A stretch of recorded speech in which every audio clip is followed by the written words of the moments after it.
this is what I'm doing. Floating out this shower today. Already floated the floor.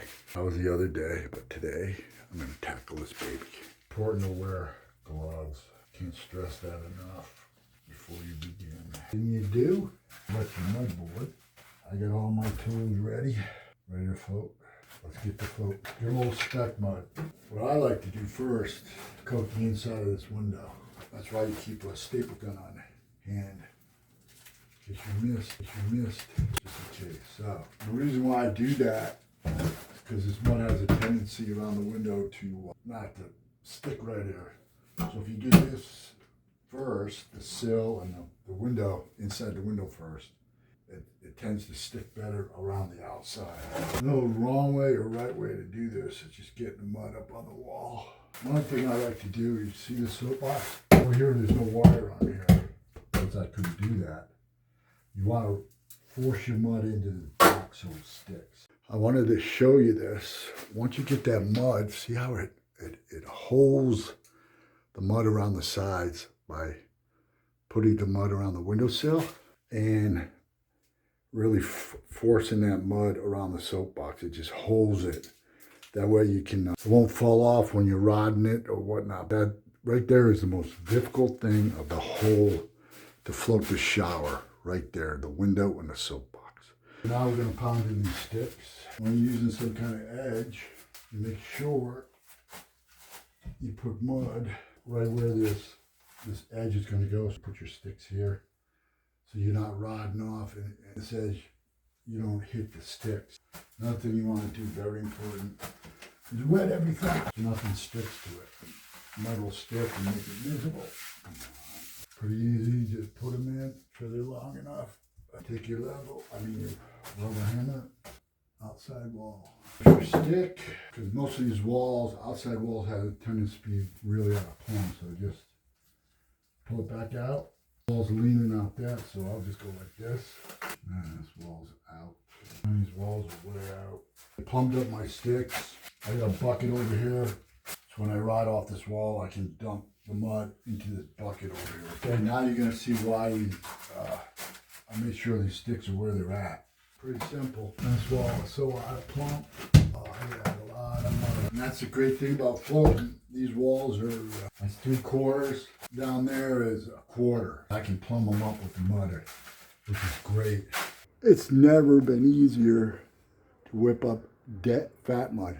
Watch how simple this is. Or you used to have to whip it up in a big old tub. The old auger, the water. Now dump it on the mud board. I want to show you something. This wall is so out.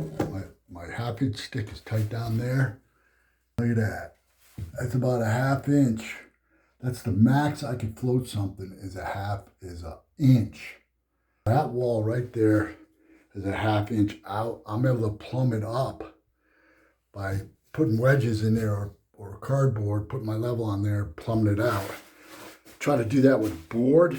You just take your bucket, and you dump it on your board. Give it a little. Now you got no excuses not to float with fat mud.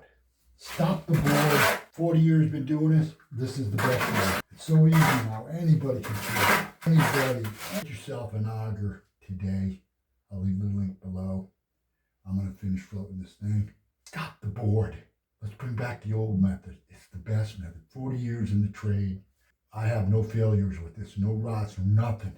This method is a proven method. This method works. All you board guys, learn how to float. It's the only way. You make the walls plumb and flat. Board. Plus you spend a lot of money on those boards and sealants and whatever. Squeezing those things out of the tubes. Which would you rather have?